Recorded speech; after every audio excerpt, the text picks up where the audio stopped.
La station de traitement d'eau de Bono a été inaugurée ce matin par le président de la République Alassane Ouattara. À partir de ce lundi, donc, il y aura de l'eau potable en abondance et en qualité dans le district d'Abidjan.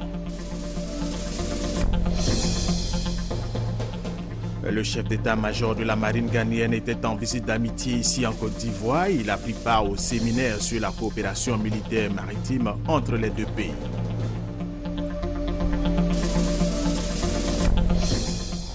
Depuis le 31 janvier 2015, la préfecture de Guékédou en Guinée est verte. Aucun cas positif d'Ebola n'a été identifié dans cette région où est apparu le premier cas du virus Ebola. Mesdames et messieurs, bienvenue et merci de suivre les informations sur RTI 1. Nous vous le disions à l'instant, la station de traitement d'eau de Bono a été inaugurée ce matin par le président de la République Alassane Ouattara. À partir de ce lundi donc, il y aura de l'eau potable en abondance, en qualité également dans le district d'Abidjan. La capacité de l'ouvrage est de 80 000 mètres cubes d'eau par jour.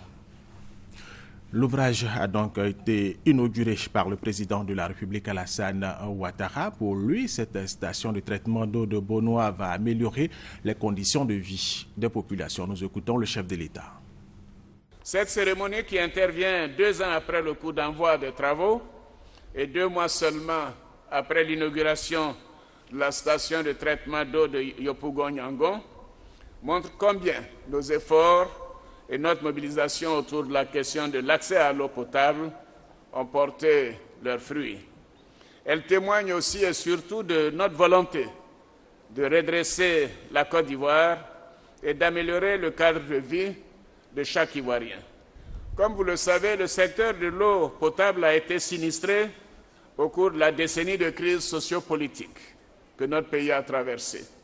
Le manque d'entretien et d'investissement a entraîné de graves déficits d'approvisionnement, allant de la baisse de pression à certains endroits à une pénurie totale ailleurs. Cette situation était devenue pénible pour toutes les populations et exposait bon nombre de nos concitoyens à toutes sortes de maladies. À Abidjan, avec l'accroissement du taux d'urbanisation, car Abidjan représente maintenant 20% de la population, c'est-à-dire 4,6 millions, les difficultés du secteur de l'eau s'étaient amplifiées d'année en année. L'approvisionnement en eau de la ville d'Abidjan reposait sur une nappe phréatique exploitée depuis 40 ans par 93 forages différents dont bon nombre étaient devenus vétustes.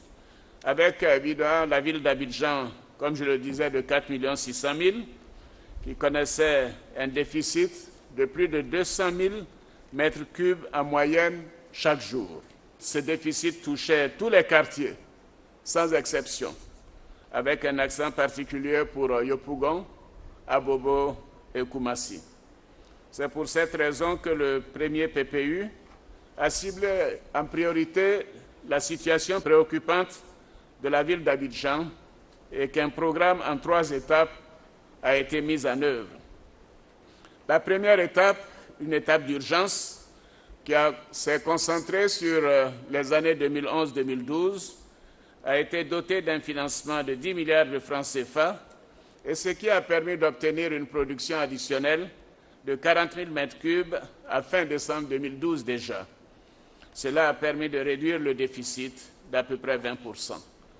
La seconde étape, d'un montant total de 168 milliards de francs CFA, a permis la réalisation d'un programme destiné à combler massivement le déficit en eau potable de la capitale. Cette seconde étape, qui sera complétée par la phase 2 du projet de Bono que nous lançons aujourd'hui, nous permettra de couvrir les besoins en eau de la ville d'Abidjan jusqu'en 2018. Oui. Enfin, la troisième étape qui concerne l'avenir et dont le projet majeur est l'approvisionnement en eau à partir du fleuve Bandama permettra d'éviter les erreurs du passé en procédant à des investissements dans le secteur. C'est ce qui n'a pas été fait par le passé. Mais nous allons modifier cela. Ces investissements garantiront la satisfaction des besoins de nos compatriotes pendant les 10 à 15 prochaines années, c'est-à-dire jusqu'en 2030. Voyez-vous, nous avons une vision pour la Côte d'Ivoire. Nos équipes de reportage à Bonoa reviendront très largement sur cette cérémonie avec Léon Broukwame. Déjà, nous vous invitons à découvrir la station de traitement d'eau potable de Bonoa. Voici le désormais centre des opérations d'approvisionnement d'Abidjan Sud en eau potable. Bonoa compte 11 forages sur ce site de Kientchébé, un espace de 200 hectares aménagé comme celui de cette forage à Ono, localité d'Alépé, selon les plus grandes normes d'hydraulique. Ces forages-là doivent être, pour leur exploitation optimum, au moins distants de 300 mètres. Nous allons pomper tous ces forages-là en même temps, mais le pompage ne va pas avoir d'action entre chaque forage. Ensuite, les 200 hectares dont nous parlons permettent vraiment de sécuriser et de protéger notre nappe. Objectif, fournir pendant des siècles de l'eau de qualité. L'idée se concrétise dans cette station destinée à traiter 80 000 mètres cubes d'eau par jour, comprenant 4 unités, 2 réservoirs de 5 000 mètres cubes l'un et un magasin de stockage de produits, tous interconnectés aux 18 forages. Depuis cette chambre de télédétection, l'usine reçoit l'eau des 2 champs captants. Cette station a comme principe de fonctionnement une neutralisation de l'eau avec du lait de chaux. Et nous avons pour la désinfection de l'hypochlorite, disons de l'eau de Javel, qui nous arrive à partir de pompes doseuses. Le mélange se fera donc pour aller au réservoir et c'est du réservoir que l'eau va partir pour la consommation à Abidjan. La distribution de l'eau aux ménages est assurée à partir des châteaux d'eau de Koumassi et Vridi. Mais avant, escale pour désinfecter le liquide des éventuels déchets aux stations de reprise de Port-Boué et Moussou. L'eau, quand il quitte Bonoa, il vient en Gravidaire à la site de Moussou. Donc il ne peut plus partir à Abidjan. Donc on est obligé de refouler avec des bombes de surface. Au total, une première phase du projet d'adduction d'eau potable d'Abidjan à partir de Bonoa, assortie de plusieurs ouvrages. 2 champs captants, une station de traitement d'eau, 2 stations de reprise, 2 châteaux d'eau réhabilités, 83 km de canalisation, 8 logements d'astreinte pour un coût global de 50 milliards de francs CFA. Les travaux lancés en septembre 2012 ont duré 25 mois. Reste qu'ils fassent la volonté du chef de l'État, Alassane Ouattara, résoudre le manque et l'insuffisance d'eau potable dans les communes de Port-Boué, Koumassi, Marcory et Trècheville, estimées respectivement à 60 000 et 120 000 mètres cubes par jour. Nous vous proposons ce communiqué de la police nationale avant de poursuivre cette édition pour des raisons de sécurité à l'occasion de la visite d'État du président de la République Alassane Ouattara dans le Bassa-Sandra pendant la période du lundi 2 au mardi 10 mars 2015 et conformément au décret 2014-620 du 20 octobre 2014 portant interdiction à la circulation des véhicules automobiles équipés de vitres teintées ou ayant des plaques d'immatriculation non conformes. Le directeur général de la police nationale recommande l'observation des dispositions sécuritaires suivantes. Se conformer scrupuleusement aux dispositions du décret portant interdiction à la circulation des véhicules automobiles équipés de plaques d'immatriculation non conformes aux fantaisistes. Tous les automobilistes ayant des plaques d'immatriculation fantaisistes s'exposent à l'immobilisation physique de leur véhicule sans préjudice des sanctions pécuniaires prévues à l'article 4 du décret. Le directeur général de la police nationale demande par conséquent à tous les automobilistes de faire preuve de civisme pour éviter tout désagrément. Le Premier ministre Daniel Kablan-Duncan a reçu le week-end dernier une délégation de l'Agence française de développement pour plancher sur le contrat de désendettement et de développement. Il a également reçu le directeur général du groupe Denis en charge de la construction de la gare routière d'Adjamé. Le contrat de désendettement et de développement C2D est un mécanisme qui consiste à réinvestir les dettes remboursées par un pays dans les projets de développement définis en commun avec le pays créancier. Les financements prennent la forme de dons.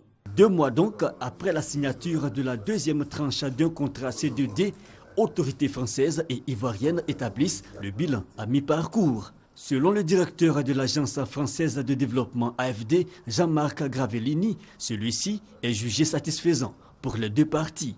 Aujourd'hui, on a des réalisations sur le terrain. Nous étions à Yopougon et à Bobo avant-hier, et donc nous avons vu avec mes collègues et avec les services du Premier ministre en charge du C2D des réalisations, notamment dans le domaine routier, dans le domaine de l'eau. Aujourd'hui, on nous dit que 600 000 personnes en Côte d'Ivoire et à Abidjan en particulier ont eu accès à l'eau potable grâce au contrat de désendettement et de développement.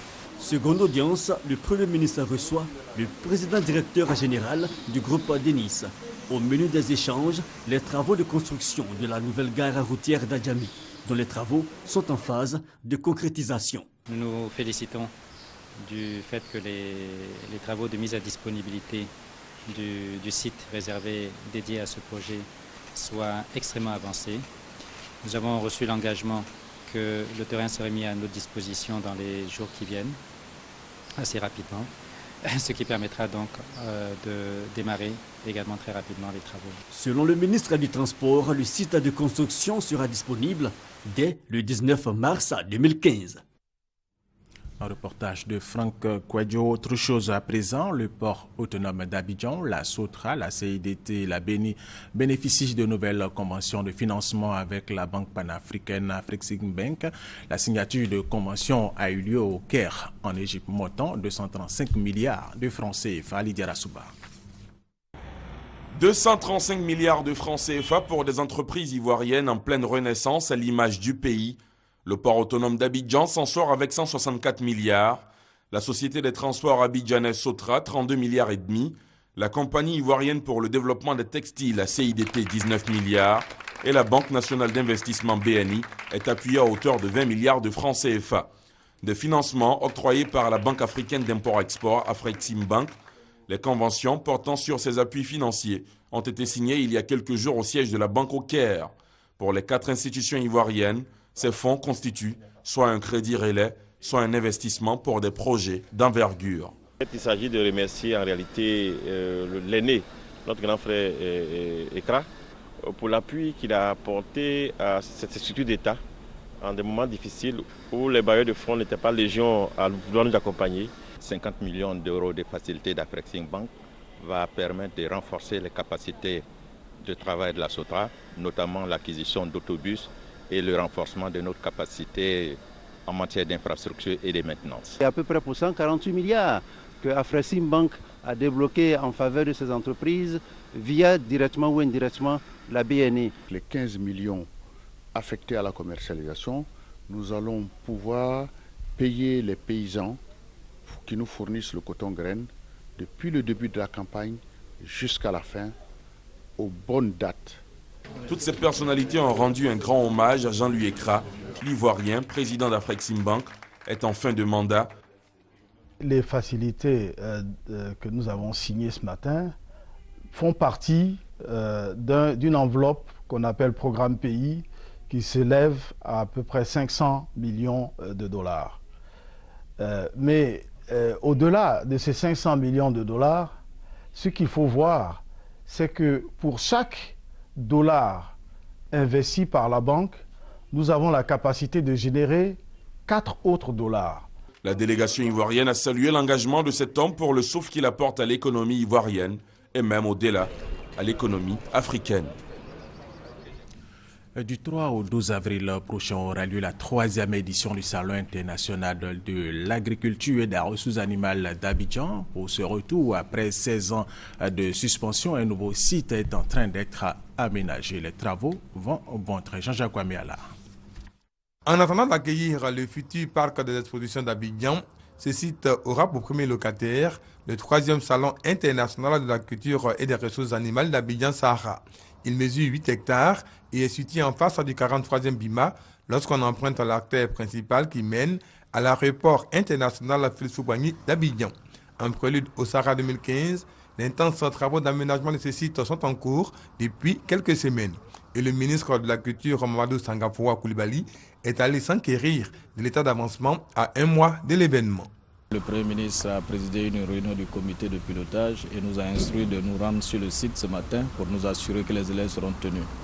Donc après la visite que nous venons d'effectuer, nous pourrons rassurer le Premier ministre que les délais seront tenus et que les sociétés en charge du chantier ont décidé de multiplier les équipes. Mamadou Sangafoua Coulibaly revient aussi du Salon international de la culture de Paris avec de bonnes nouvelles pour le Sahara 2015. Je suis heureux de vous informer que les producteurs français, notamment les éleveurs, nous ont donné l'assurance qu'ils seront à Abidjan avec des bêtes impressionnantes pour lesquelles nous souhaitons que les producteurs ivoiriens puissent venir voir comment c'est fait ailleurs et pouvoir répliquer le modèle sur place en faisant des croisements avec des animaux au niveau local. Rendez-vous est donc donné aux 500 exposants et aux 250 000 visiteurs attendus du 3 au 12 avril prochain à Abidjan. Jean-Jacques Ouamiala parlait dans son reportage ouvert le 20 février dernier. Le salon de l'agriculture a pris fin hier dimanche à Paris en présence du ministre des Ressources animales et à l'UET Kobenan Adjoumani Kouassi. En marge de ce salon, le ministre a rencontré des éleveurs français qui ont annoncé leur participation au Sahara 2015. Hugues Hervé Blé. Le dernier jour du salon de l'agriculture à Paris, nombreuses sont les personnes qui n'ont rien voulu rater du spectacle offert par les plus beaux spécimens de bovins français. Le ministre Kobenan Kouassi Adjoumani ne s'est pas lassé de les admirer. Ce bœuf est le plus lourd du salon avec ses 1890 kg. Reine du salon 2014, la charolaise est aussi la reine du salon 2015. Elle ne pourra pas être au salon de l'agriculture et des ressources animales d'Abidjan, le Sahara, mais d'autres races bovines françaises y seront. Cette assurance, le ministre des Ressources animales et halieutiques l'a reçue au cours d'une séance de travail avec les responsables de l'ADEPTA, l'Association pour le développement des échanges internationaux de produits et techniques agroalimentaires. Nous repartons avec de bonnes nouvelles. Nous sommes tombés d'accord sur un principe pour permettre aux animaux d'accéder au Sahara. Notre objectif, c'est de pouvoir transposer une partie du salon au niveau du Sahara en Côte d'Ivoire.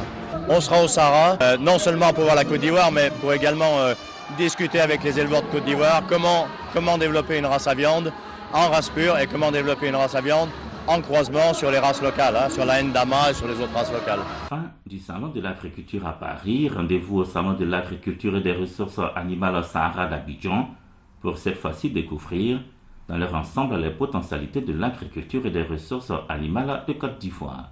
Ce sera du 3 au 12 mars prochain.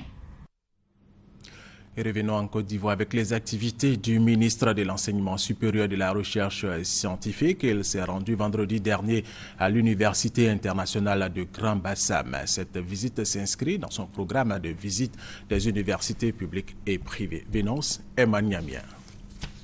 Le ministre de l'Enseignement supérieur et de la Recherche scientifique à l'Université internationale de Grand Bassam, Niamey Kona, est venu s'imprégner du fonctionnement de cet établissement et également comprendre le mode de recrutement des pensionnaires. Le président de l'Université internationale de Grand Bassam, le professeur Saliou Touré, précise que seuls sont autorisés à s'inscrire à l'Université de Grand Bassam les titulaires du baccalauréat de l'enseignement du second degré ou un titre admis en équivalence après une sélection rigoureuse sur étude de dossier. Nous nous tenons constamment à l'écoute du monde du travail et nous définissons tous nos programmes de formation en tenant compte des besoins exprimés par les entreprises. Le ministre Niamey Kona, ayant pris la pleine mesure des réalités de cet établissement, souligne que des réflexions seront menées avec les responsables de l'université afin de permettre aux brillants élèves dont les parents manquent de moyens d'intégrer cet établissement de prestige. Je vais voir avec mon aîné comment on peut voir les organismes de financement pour que certains étudiants qui ont du potentiel puissent voir leurs études financées par des banques à rembourser à la fin de leurs études lorsqu'ils seront en situation d'emploi. C'est des modèles qui existent ailleurs et nous pouvons expérimenter ça pour Grand Bassam. Sur la question, le professeur Saliou Touré précise qu'une fondation a été mise en place pour soutenir les économiquement faibles. L'Université internationale de Grand Bassam a noué des partenariats avec plusieurs universités de prestige des États-Unis. Elle compte à ce jour près de 400 étudiants issus de plusieurs pays d'Afrique. La 34e session du Conseil des ministres de l'École africaine des métiers de l'architecture et de l'urbanisme a pris fin à Yamoussoukro comme principale décision. Dans 6 mois, les pays participants vont se retrouver en session extraordinaire pour la validation des nouveaux textes proposés et pour le bon fonctionnement de l'école. Abdul Kader Segodogo, RTI Boaké. Les dirigeants intérimaires, à savoir le conseil d'administration et la direction générale de l'École africaine des métiers de l'architecture et de l'urbanisme, doivent poursuivre leurs réformes pour permettre à l'EAMO d'assurer efficacement sa mission. C'est la principale décision de la 34e session de l'EAMO tenue en terre ivoirienne. À l'issue des travaux, le conseil d'administration instruit le directeur général par intérim d'engager des poursuites judiciaires devant les juridictions compétentes dans un délai d'1 mois contre les anciens dirigeants de l'école pour le trop perçu. Reconduit l'équipe intérimaire jusqu'à la mise en place d'une nouvelle équipe. Plusieurs délégations ministérielles ont tenu à relever le rôle important joué par la Côte d'Ivoire qui assure depuis 1 an et demi la présidence du conseil d'administration de l'EAMO. Donc Yamoussoukro est une occasion de relance dans la mesure où la rencontre a permis de savoir que l'école se comportait toujours bien. Que le mandat de la Côte d'Ivoire a été déterminant pour la renaissance de cette école parce que vous savez que précédant la 33e session du conseil d'administration a mis en place une équipe intérimaire qui normalement devait arriver là à ce conseil d'administration en fin de mission, mais cela ne s'est pas fait. Ça veut dire que le travail qui a été entamé se poursuit. La session extraordinaire de l'EAMO prévue dans le mois de juillet, toujours en terre ivoirienne, permettra d'asseoir des nouveaux dirigeants à la tête de la direction générale et avec le système de rotation, la Côte d'Ivoire passera la main au Tchad à la tête du conseil d'administration. Ce pays abritera dans 1 an la 35e session du Conseil des ministres de l'École africaine des métiers de l'architecture et de l'urbanisme. 2 organisations non gouvernementales américaines dénommées 1040 Initiatives pour l'Humanité et WILIC International ont apporté des soins gratuits à plus de 400 personnes à Doropo dans la région du Bunkani. Plusieurs médecins ont procédé à des opérations chirurgicales sur des patients. Ami Sissoko. Les populations de Doropo dans la région de Bunkani soulagées. Plus de 400 personnes souffrant de diverses maladies, notamment hernie, fibrome, kyste et cancer du col de l'utérus, ont reçu des soins gratuits de la part de 2 ONG américaines. 1040 Initiatives pour l'Humanité et WILIC International. Ce sont des Américains spécialistes en gynécologie, orthopédie, ophtalmologie et maxillofaciale qui ont procédé à des opérations chirurgicales. Nous travaillons aussi dans le domaine des cataractes. Nous apportons aussi les verres pharmaceutiques. Et nous avons prescrit, donné plus de 1000 verres dans ces dernières années. Tout ce que nous faisons, en général, c'est des dons que nous offrons. Ces ONG œuvrent pour l'amélioration des conditions de vie des populations démunies de l'intérieur du pays. Plusieurs autres actions de développement sont entreprises par 1040 Initiatives pour l'Humanité et WILIC International, à savoir la construction de bâtiments scolaires, de dortoirs pour élèves et des cantines scolaires à Doropo et à Tanda dans la région de Gontougo. 3e grand titre de cette édition. Depuis le 31 janvier 2015, la préfecture de Guékédou en Guinée est verte. Aucun cas positif d'Ebola n'a été identifié dans cette région où est apparu le premier cas du virus. Sylvie Touré. Des tentes vides, du personnel sans occupation au centre de traitement Ebola de Médecins sans frontières à Guékédou en Guinée. Les plaintes des malades ont fait place au silence. Depuis le 31 janvier, la préfecture est verte. Aucun cas d'Ebola n'a été identifié. C'était le premier centre de prise en charge par MSF, qui date de presque 1 an maintenant. Effectivement, ça fait bizarre, ça fait chaud au cœur toutes les équipes. On est tous très contents de voir où on en est arrivé maintenant.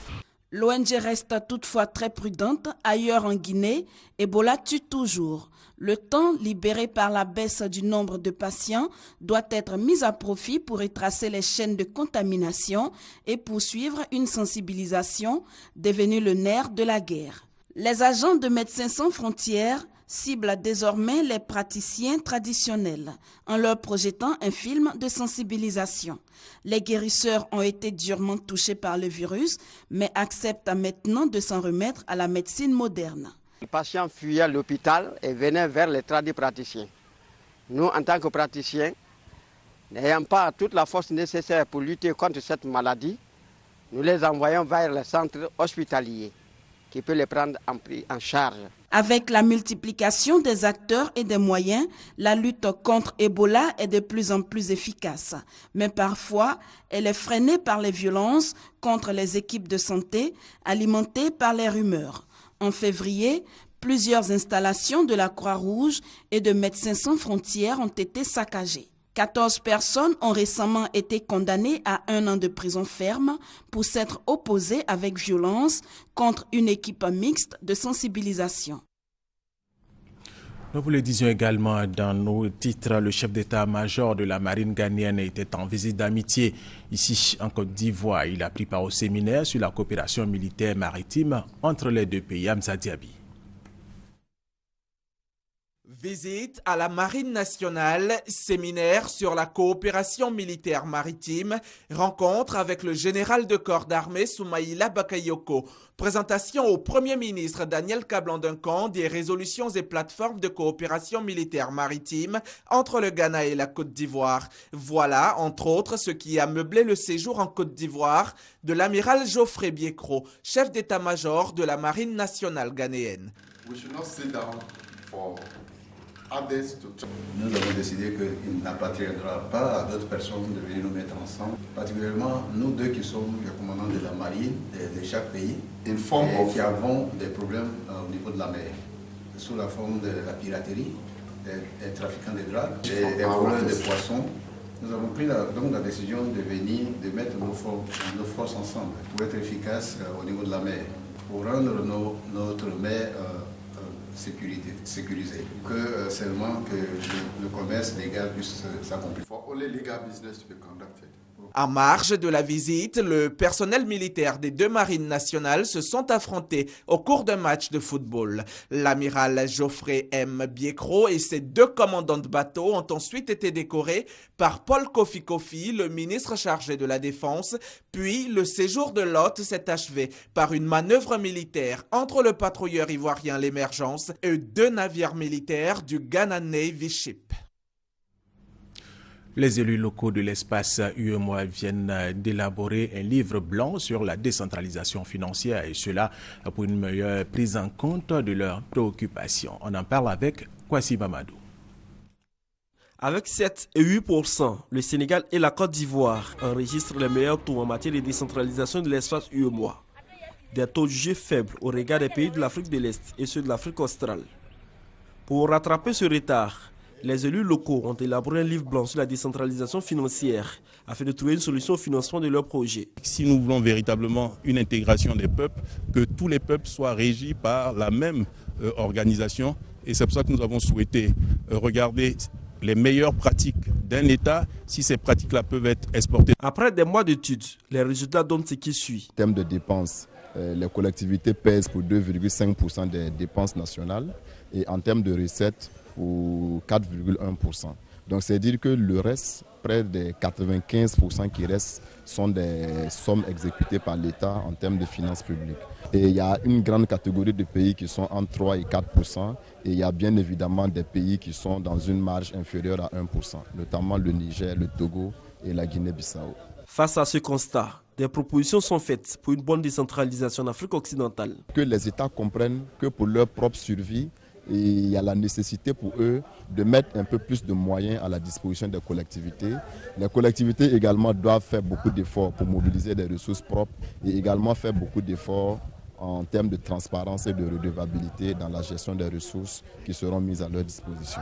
Un plaidoyer sera fait auprès des ministres statutaires pour son adoption par les chefs d'État. Toute chose qui devrait contribuer à l'amélioration des conditions de vie des populations de l'espace UEMOA. La 24e édition du plus grand festival panafricain du cinéma et de la télévision a débuté le 28 février et prendra fin le 7 mars prochain à Ouagadougou, la capitale du Burkina Faso. Ce festival a décidé de rendre hommage aux grands cinéastes africains. Serge Kolia. Logé dans les locaux du CIAO, le Salon international de l'artisanat de Ouagadougou, le MICA, le marché international de la télévision et du cinéma africain, est considéré comme l'une des grandes articulations du FESPACO.